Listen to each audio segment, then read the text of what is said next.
అందరికీ నమస్కారం. ముందుగా తెలంగాణ పౌర సమాజానికి ఒక ఆంధ్ర ప్రాంత వాసిగా, తెలంగాణ ప్రస్తుత నివాసిగా వాళ్ళకి హృదయపూర్వక కృతజ్ఞతలు, హృదయపూర్వక ధన్యవాదాలు తెలియజేస్తున్నాను. ఎందుకంటే ఒక పనికిరాని, ఎవరికీ కూడా పనికిరాని, పనికిమాలిన ఒక ఇష్యూ సమీక్ష పేరు చెప్పి, లేకపోతే విశ్లేషణ పేరు చెప్పి, ఆ రిటైర్డ్ ప్రొఫెసర్ కె నాగేశ్వర అనేటైన పెట్టిన ఒక సృష్టించిన అలజడి, రెండు ప్రాంతాల మధ్య వర్గ వైమస్యాలు పెంచి, ప్రాంతీయ విభేదాలు రెచ్చగొట్టి, తెలుగువారి మధ్యనే అన్నదమ్ముల్లా కలిసి జీవిస్తున్న తెలుగువారి మధ్యనే తెలంగాణ ఏర్పడిన 12 సంవత్సరాల తర్వాత మళ్ళీ ఒక చిచ్చు పెట్టే ఉద్దేశంతో తెలుగు పార్టీలకు సంబంధించి ఒకరికొకరికి లంకెలు పెట్టి వదిలేశాడు ఆయన. దాని పర్యవసానం ముగిసిపోయిన అధ్యాయం అన్న వ్యక్తి ఆయనే. దాని తర్వాత రౌండ్ టేబుల్ సమావేశం పెట్టించింది ఆయనే. దాంట్లో ఎవరు పడితే ఎవరు ఇష్టం వచ్చినట్టు వాళ్ళు దూషిస్తే మాట్లాడకుండా కిక్కురుమనకుండా చూసి ఆనందించిన వ్యక్తి కూడా ఆయనే. కాకపోతే నిన్న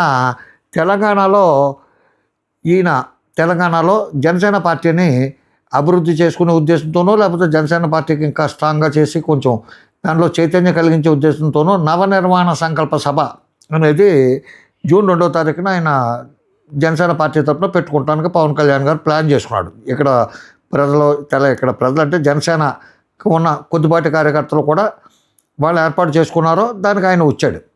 కానీ 1వ తారీఖునే తెలంగాణ ప్రభుత్వం ఆ సభకు అనుమతి నిరాకరించింది. ఎందుకంటే 2వ తారీఖున తెలంగాణ ఆవిర్భావ దినోత్సవం ఉంది.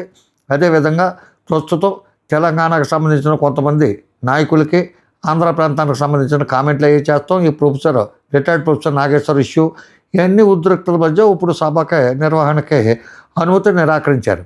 కాకపోతే ఇంత పెద్ద రాష్ట్రాన్ని పాలిస్తూ, ఇంత పెద్ద బందోబస్తు ఉండి, ఇంత పోలీసు వ్యవస్థ ఉండి, ఇంత ఒక ప్రజాస్వామ్య దేశంలో 2000 మందితో ఒక ఇండోర్ మీటింగ్, అది ఒక ఫంక్షన్ హాల్లో పెట్టుకున్న మీటింగ్కి ప్రొటెక్షన్ ఇవ్వలేమని చేతులు ఎత్తేస్తాం తెలంగాణ ప్రభుత్వం యొక్క పోలీసు వ్యవస్థకి కొంచెం సిగ్గుచేటుగా అనిపిస్తుందేమో అని చెప్పి అనుకుంటున్నాను. లేకపోతే వాళ్ళకి ఇంకేమైనా ఉల్లోపల రాజకీయ కారణాలతో తెలంగాణ అస్తిత్వం, తెలంగాణ వాదం, తెలంగాణ భావజాలం బాగా ఉన్న తెలంగాణ ప్రజలు కాంగ్రెస్ ప్రభుత్వం సభకు అనుమతిస్తే కాంగ్రెస్ ప్రభుత్వాన్ని నిందిస్తారో, దూషిస్తారనే భయంతోనూ సభకు అనుమతి నిరాకరించారు. కానీ ఆయన ఆ సాయంత్రం ఒక ప్రెస్ మీట్ ఆయన స్వగృహంలో పెట్టుకున్నాడు. ఆయన దానికి తెలంగాణకు సంబంధించిన జనసేన కార్యకర్తలు కూడా కొంచెం ఎక్కువగా ఆదరైనట్టు అక్కడ కనపడుతుంది. టీవీలోనే అది చూస్తే చాలామందిని బయట అక్కడ జారకుండా ఆపేశారట. అద్దెకి దయాకర్ అనుకుంటాను, అటువంటి వాళ్ళు కొంతమంది అన్నారు అసలు దానికి అనుమతి ఇవ్వలేదు, ప్రెస్ మీట్ కూడా అనుమతి ఇవ్వము మేము, అసలు ఆయన బాత్రూమ్కి వెళ్తాను కూడా అనుమతి ఇవ్వము, 2కి 1కి కూడా అనుమతి ఇవ్వము అని చెప్పి ఏదో అన్నారు. కానీ ప్రెస్ మీట్ జరిగింది, చాలా బ్యూటిఫుల్గా అత్యద్భుతంగా జరిగింది. ఇక్కడ మనం చూడవలసింది పవన్ కళ్యాణ్ ప్రెస్ మీటా, జనసేన పార్టీ అధినేత ప్రెస్ మీట్ అని కాదు.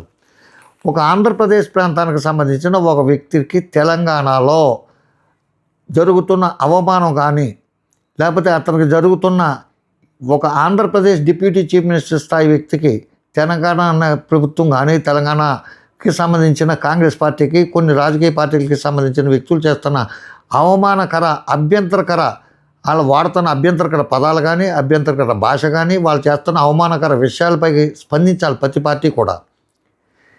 ఆంధ్రప్రదేశ్కి సంబంధించిన 5 కోట్ల మంది ప్రజలు కూడా ఒకే భావజాలంతో ఉండాలి. మనం ఆంధ్రులం, మనం భారతీయులం, దట్టు మనం తెలుగువారు, నెక్స్ట్ మనం ఆంధ్రం అనే విధంగా అంటారు. ఒక ఆంధ్రుడు తెలంగాణలో నీకు ప్రవేశం లేదు, జుట్టుపట్టి ఈడ్చేస్తామని చెప్పి ప్రజాప్రతినిధులే మాట్లాడుతున్న టైంలో కూడా ఇంకా నోరు మూసు కూర్చుంటున్నారంటే ఆంధ్రప్రదేశ్కి సంబంధించిన చాలామంది రాజకీయ పార్టీల పెద్దలు వాళ్ళు ఏమనుకోవాలో అర్థం కావట్లా. నిన్న ఆయన మాట్లాడిన మాటలు కానీ, ఆయన వెలుబుచ్చిన అభిప్రాయాలు కానీ చాలా బాగున్నాయి. పార్టీలకు అతీతంగా ఆయన ప్రాంతీయవాదం ఉగ్రవాదం కంటే ప్రమాదం అని ఒకటి ఎత్తుకున్నాడు.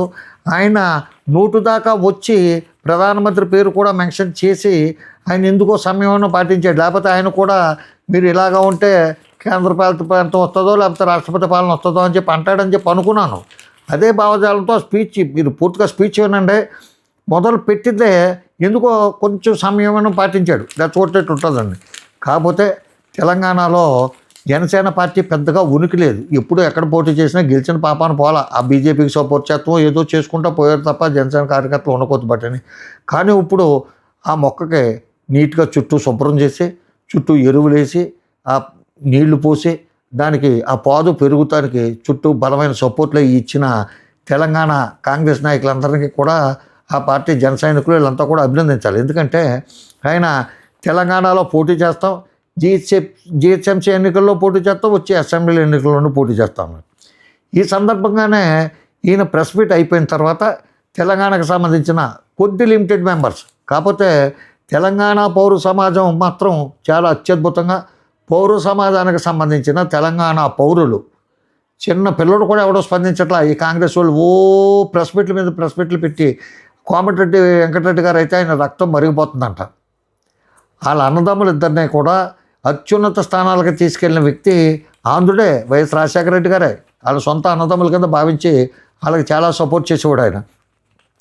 ఇప్పుడు ఇలా కొత్తగా ఏం పెట్టారంటే, ఆయన నిన్న మీటింగ్లో మాట్లాడుతూ చాలా మాటలు మాట్లాడాడు. ఆయన తెలంగాణలో పర్యటిస్తానో, ప్రజా సంస్థపై మాట్లాడతానన్నాడో, నన్ను అడుగు పెట్టనివ్వబోమనే బెదిరింపులకు భయపడనో, ప్రాంతీయ విద్వేషం ఉగ్రవాదం కంటే ప్రమాదం, ఇది భారతదేశమా పాలస్తీనా పాకిస్తానా అని చెప్పి కూడా క్వశ్చన్ చేశాడు. ఇలాంటి వాతావరణం దేశ సమగ్రతను దెబ్బతీస్తుందని చెప్పి అన్నాడు. బీఆర్ఎస్ అధినేత మహారాష్ట్ర, పంజాబ్లో పర్యటించవచ్చు. ఈ రేవంత్ రెడ్డి గారు వెళ్ళిపోయి కేరళలోని, కర్ణాటకలోని ఇష్టం వచ్చిన చోట ఆయనకి నచ్చిన చోటలా ఆయన పర్యటించవచ్చు. తెలుగువారు ఎక్కడుంటే అక్కడ పర్యటించి ఆయన కాంగ్రెస్ పార్టీకి సపోర్ట్ చేస్తూ ఆయన, ఆ పార్టీ ప్రెసిడెంట్లు, మంత్రులు వీళ్ళంతా వెళ్ళిపోయి ఎక్కడ పడితే అక్కడ ఉపన్యాసాలు ఇచ్చేయచ్చు. పవన్ కళ్యాణ్ తెలంగాణలో పర్యటించకూడదంట. నువ్వు ఎక్కడో వచ్చేవాడు, ఎక్కడ ఉండటం ఏంటి, మా తెలంగాణ అస్తిత్వం ఏంటి, తెలంగాణ భావజాలం ఏంటి, ఇదే డైలాగు మాట్లాడితే మా తెలంగాణ, మా ఆంధ్ర ఉండదా, మా కర్ణాటక ఉండదా, మా తమిళనాడు ఉండదా, పవన్ కళ్యాణ్ కాదు. తర్వాత ఆయన చెరువు కబ్జా చేశాడని చెప్పి ఒక 10 ఎకరాలకు సంబంధించి ఇష్యూ ఉంటే, మీరు అది చెరువు అని చెప్పి కబ్జా అని చెప్తే నేను కొనుక్కున్నాను, అది సికం భూమి, లేకపోతే ఎఫ్టీఎల్కే ఉన్నదే, అది వ్యవసాయం పరపతి నిమిత్తం ఉపయోగించుకోవచ్చు అని చెప్పి హైడ్రా రంగనాథ్ గారు కూడా చెప్తున్నాడు. అది ఎంతవరకు ఏంటనేది ప్రభుత్వం అయితే ప్రభుత్వం తీసుకుంటుంది కదా. ఇప్పుడు దాకా కళ్ళు మూసుకుని నిద్రపోయింది ఆ ప్రభుత్వం. నాగార్జున కూడా సినిమా నటుడే కదా, ఆయన కన్వెన్షన్తో కోలుకొట్టేశారు కదా. దాన్ని కోలుకొట్టినప్పుడు లేని బాధ పవన్ కళ్యాణ్ది హ్యాండ్ ఓవర్ చేసుకుంటూ ఎందుకుంటుంది. అది ప్రభుత్వం అయితే డెఫినెట్గా హ్యాండ్ ఓవర్ చేసుకుంటారు. అది 500 కోట్లు 1000 కోట్లు అని చెప్పి చెప్తున్నారు కదా ఈ యూట్యూబ్ ఛానల్లో విలేకరులు. అది ఈ రిటైర్డ్ ప్రొఫెసర్ నాగేశ్వర గారి శిష్యులు అదే చేసుకుంటారు కదా. కాకపోతే రాహుల్ గాంధీ, ప్రియాంక గాంధీలు వెళ్ళి వాయనాడులో పోటీ చేస్తున్నారు, అప్పుడు అబ్జెక్షన్ రాదు. ఉత్తరప్రదేశ్లో వచ్చి ఇక్కడ పోటీ చేస్తే అబ్జెక్షన్ రాదు. ఎంఐఎంకే లేకపోతే అర్బన్ నక్సలైట్కి మీటింగ్లు పెట్టుకుంటానికి పెట్టిన లేని అబ్జెక్షను పవన్ కళ్యాణ్ మీటింగ్ పెట్టుకుంటే మీకు ఎందుకు వచ్చిందయ్యా అని చెప్పి అడిగాడు ఆయన. బీజేపీకి సంబంధించిన రఘునందన్ రావు గారు, ఆయన కొంచెం విద్యావేత్త, మేధావి కాబట్టి అటుంటోళ్ళు అడగలుగుతున్నారు. అదేవిధంగా ఆంధ్ర ప్రాంతానికి వెళ్ళి రోజా ఇంట్లో రొయ్యలు కోరుతున్న చంద్రశేఖరరావు పక్కనే కూర్చొని ఉన్నావు కదా కవితమ్మ, నువ్వు అప్పుడు లేని అబ్జెక్షన్ నీకు ఇప్పుడు ఎందుకు వచ్చిందమ్మా అని చెప్పి కూడా అడిగాడు. 2000 మందితో మీటింగ్ పెట్టుకుంటే ఆయన మీకు ఎందుకు అబ్జెక్షన్ వచ్చిందని చెప్పి కూడా అడిగాడు. కాంగ్రెస్ ఎమర్జెన్సీ మైండ్ సెట్లో ఉందని చెప్పి బీజేపీకి సంబంధించిన తెలంగాణ అధ్యక్షులు రామచంద్రరావు గారు అన్నాడు.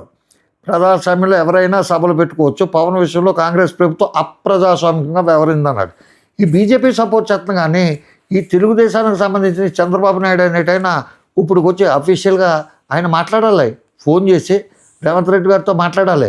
మా డిప్యూటీ స్పీకరు, మా కూటమి ప్రభుత్వంలో ఉన్న వ్యక్తి, ప్రజాస్వామ్యబద్ధంగా ఆయన ఉంటున్న చోట ఒక మీటింగ్ పెట్టుకుంటా అన్నాడు. తెలంగాణలో ఏ పార్టీ పెట్టుకోకూడదా? బీఆర్ఎస్ని ఆపగలరా? లేకపోతే కవిత కొత్తగా పార్టీ పెట్టుకున్న రావణ ఆపగలరా? ఆవిడ కూడా ఒక స్త్రీ ఉండి అర్థం లేకుండా పళ్ళు రాలుతాయి, ఈ రాలుతాయి అటువంటి కుసంస్కారం, అసభ్యకర, అభ్యంతరకర భాష ఎందుకు మాట్లాడుతున్నారు? కానీ నిన్నైతే పార్టీలకి అతీతంగా ఒక ఆంధ్రుడుగా పవన్ కళ్యాణ్ మాట్లాడిన మాటలు మాత్రం ఎక్స్ట్రాడినరీ. కొంతమంది ఒకటే పట్టుకుని తిప్పుతున్నారు, అది కూడా చెప్తాను కొన్ని పేపర్లో ఇవన్నీ. ఎందుకంటే ఇటువంటి టైంలో కూడా సంకుచితత్వంతో ఎడితే మనం ఏం చెప్పలేం. అది ఏ పార్టీ అయినా కావచ్చు, ఆంధ్రప్రదేశ్లో కాంగ్రెస్ పార్టీ కానీ, వైఎస్ఆర్ కాంగ్రెస్ పార్టీ కానీ, తెలుగుదేశం కానీ, ఏ పార్టీ అయినా ఇటువంటప్పుడు సమైక్యంగా ఒక యూనిటీ అనేది చూపించుకోవాలి. జాతీయ స్థాయిలో ఏదైనా యుద్ధాలు వచ్చినా, అంతర్యుద్ధం జరుగుతున్నా జాతీయ సమైక్యతకి ప్రతిపక్షాలు కాడి నుంచి చిన్న పార్టీలు కానీ పెద్ద పార్టీలు అన్నీ కూడా అధికారంలో ఏ పార్టీ ఉన్నా అధికారం చూడనప్పుడు మన జాతీయ సమైక్యత, మన దేశం యొక్క గౌరవం, మన దేశం యొక్క యూనిటీ చూపించుకోవడానికి ప్రయత్నం చేస్తారు. అదేవిధంగా 5 కోట్ల మంది ఆంధ్రులు అమెరికాలో ఉండొచ్చు, రష్యాలో ఉండొచ్చు, కెనడాలో ఉండొచ్చు, జర్మనీలో ఉంటారు, జపాన్లో ఉంటారు, ఆస్ట్రేలియాలో ఉంటారు. ప్రపంచమంతా విస్తరించి ఉన్న తెలుగు వాళ్ళంతా యూనిటీగా ఉండాలి. అదే సందర్భంలో ఆంధ్రప్రదేశ్ విషయానికి వచ్చేటప్పటికి ఆంధ్రప్రదేశ్ ప్రజలు తెలంగాణలో ఉన్న, కర్ణాటకలో ఉన్న, బెంగళూరులో ఉన్న, ఎక్కడున్నా, ప్రపంచంలో ఎక్కడున్నా ఒక యూనిటీగా ఉండాలి. వాళ్ళకి ఎవరికైనా ఒక అవమానం మన ఆంధ్రప్రదేశ్ రాష్ట్రానికి సంబంధించి మన ఉనికికి సంబంధించిన ఏమైనా అవమానం జరుగుతున్నా, ఏమైనా అవహేళన జరుగుతున్నా స్పందించవలసిన టైంలో ఎవరో స్పందించకుండా వాళ్ళు చూసుకుంటారులే అనే భావజాలం అయితే చాలా తప్పుడు భావజాలం. అది మార్చుకోండి అయ్యా. అది ఈరోజు పవన్ కళ్యాణ్ అవ్వచ్చు, రేపు పొద్దున్నేమో జగన్మోహన్ రెడ్డి గారిని అలాగే ఆయన తెలంగాణలో పర్యటిస్తుంటే రాళ్ళు ఇసిరి చాలా బీభత్సకాన్ని సృష్టించారు. అప్పుడు కొండా సురేఖ్ గారు గవర్నమెంట్ కాల్పులు కూడా జరిపాడు, ఒక రైల్వే స్టేషన్లో వెళ్ళి రక్షించారు. లేకపోతే ఆ ఉద్రేక పరిస్థితుల్లో చంపేద్దరేమో కూడా. అటువంటి పరిస్థితి వస్తుంది. రేపొద్దున ఇటువంటి భావజాలం ఇటువంటి రెచ్చగొడితే ఇప్పుడు తెలంగాణ రాష్ట్ర పోరాటం, తెలంగాణ పోరాటం జరిగిన రోజుల్లో 1200 మందో 1400 మందో యువతరం విద్యార్థులు, దట్టు చదువుకున్న వాళ్ళు, ఎంతో భవిష్యత్తు ఉన్న వాళ్ళు, చాలామంది పేదవాళ్ళు ఆత్మార్పణ చేసేసుకున్నారు ఆవేశంలో చచ్చిపోతాను తెగించినోడు చంపుతాను కూడా తగ్గుతాడు కదా. అటువంటి రెచ్చగొట్టేటు వీళ్ళు ప్రజాస్వామ్య ఉద్దేశంలో ఎమ్మెల్యేలు చేసిన వాళ్ళు, ఎంపీలు చేసిన వాళ్ళు, పొన్నం ప్రభాకరరావు లాంటి వాళ్ళు కానీ ఇంకొక వీళ్ళంతా ఉన్నారు కొంతమంది. వీళ్ళు ఎందుకు రెచ్చగొడుతున్నారు? ఆ మందులు శామ్యూల్ కానీ, ఆ ఇది ఎవరో అనిరుద్ధ్ రెడ్డి కానీ, ఇటువంటి వాళ్ళందరూ ఎందుకు రెచ్చగొడుతున్నారు? కొంతలో కొంత ఆంధ్రప్రదేశ్కి సంబంధించిన బీజేపీ కానీ, తెలంగాణకు సంబంధించిన బీజేపీ నాయకులు కానీ ఈ ప్రజాస్వామ్యయుత దేశంలో ఇటువంటి చేత చాలా తప్పు అని చెప్పి చెప్తున్నారు. ప్రొఫెసర్ కోదండరామ్ లాంటి వాళ్ళు కూడా ప్రొఫెసర్ నాగేశ్వరం ఏదో మాట్లాడితే మీరు మాట్లాడాలి కానీ కేసులు పెడతారా అని చెప్పి ఆయన నంగనాచి తొంగపుర లాంటి కౌరులు చెప్తాడు. ఆయన ఉద్యమానికి నాయకత్వం వహించిన ప్రొఫెసర్ అయ్యి ఉండి ఆయన అటువంటి భావజాలంతో మాట్లాడుతున్నాడంటే ఆయన ఏమనుకోలో అర్థం కావట్లేదు. కాబట్టి ఏది ఏమైనా సరే నేను చెప్పదలుచుకుంది ఏంటంటే, ఈ వ్యవహారం తెలంగాణ ప్రజలు కాదు, తెలంగాణ కాంగ్రెస్ నాయకులు, కొంతమంది కుహనా మేధావులు, కొంతమంది కుహనా ఎనలిస్టులు, కొంతమంది ఈ విలేకరుల పేరు చెప్పి, జర్నలిస్టుల పేరు చెప్పి, యూట్యూబ్ ఛానల్ జర్నలిస్టుల పేరు చెప్పి మత విద్వేషాలు లేకపోతే అంతర్గతంగా విభేదాలు సృష్టించి రాష్ట్రాల మధ్యన ప్రజల మధ్యన విభేదాలు సృష్టించి పబ్బం గడుపుకునే వీళ్ళందరికీ చెప్పేది ఏంటంటే, వాళ్ళ మాయలో కానీ వాళ్ళ యొక్క ప్రభావంలో కానీ పడవద్దని చెప్పి తెలంగాణ ప్రజలకి, ఆంధ్ర ప్రజలకి తెలియజేస్తూ, ఇటువంటి టైంలో ఆంధ్రప్రదేశ్కి సంబంధించి తెలంగాణలో నివసిస్తున్న ఆంధ్రప్రదేశ్ ప్రజలందరికీ కూడా మీ నైతిక మద్దతు, ఆంధ్రప్రదేశ్ ప్రజల యొక్క నైతిక మద్దతు, మీ యొక్క సపోర్టు కావాలని, జరిగిన విషయాన్ని మీరు అందరూ కూడా సోషల్ మీడియా ద్వారా ఖండిస్తారని చెప్పి కోరుతూ, ఈ టైంలో కూడా పార్టీలని ఇట్లని చెప్పి ఇందులో పార్టీలు ఇరికించకుండా వ్యక్తిగతంగా మీ అభిప్రాయాలు తెలియజేయవలసిందిగా కోరుతూ నమస్కారం. రామాంధ్రరావు. జై హింద్.